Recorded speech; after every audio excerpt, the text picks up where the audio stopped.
Okay, next example. You can review that. That was kind of a long example, so you can review that if I went a little too quick. Well, if you're ready to move on, then we can go ahead and move on from there. Uh, the bad news is that finding the inverse there of a 3 by 3, that's the quickest way to do that by hand. That's the most efficient way to do that by hand, is all this row reduction, all these row operations that we've been practicing on.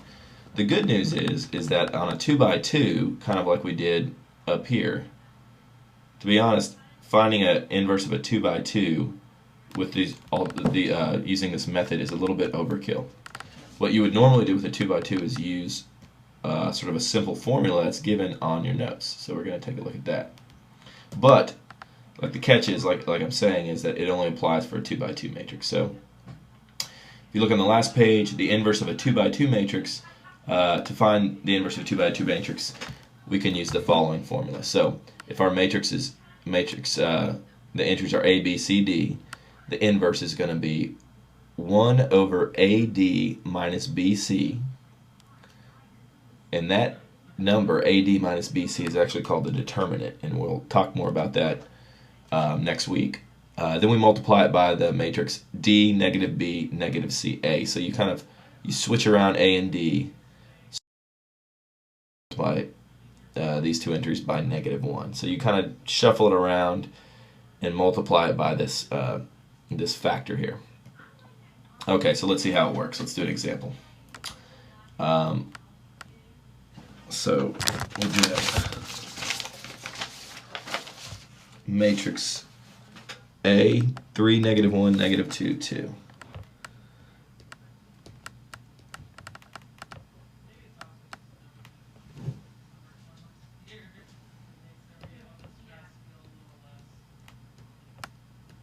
Okay. And we want to find the inverse. Again, we could use the same method that we used on the previous page, but since this is a 2 by 2, we might as well use this formula. So I'm going to go ahead and rewrite the formula just to kind of familiarize myself with it. Okay. Let's see.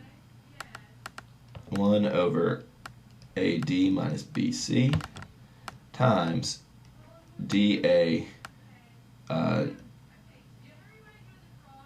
negative B, negative C.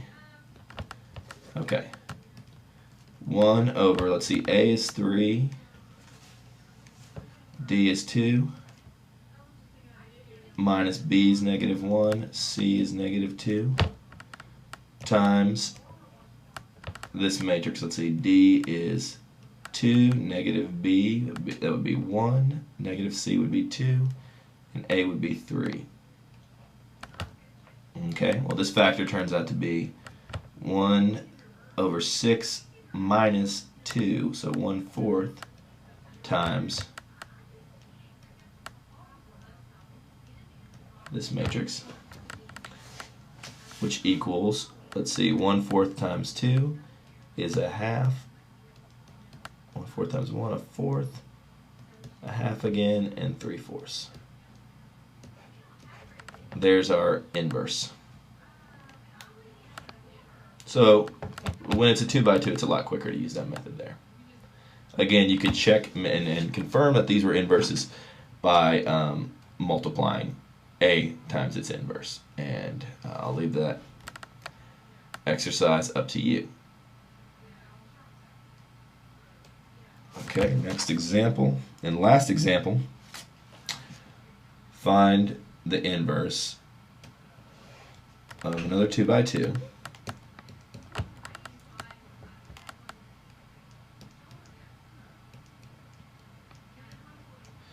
Okay, again, we want to find the inverse. Okay, so we're going to use the same formula. Scroll up, I wrote it above here. 1 over AD minus BC times the matrix with D, negative B, negative C, and A as the entries. Scroll down. Okay, so 1 over A times D, that's 3 times 2, minus B times C, negative 1 times negative 6 times, and we got to shuffle this around. So the 2, that's D goes here, A goes here. B and C stay in the same place, but we negate them. So in this case, they become positive.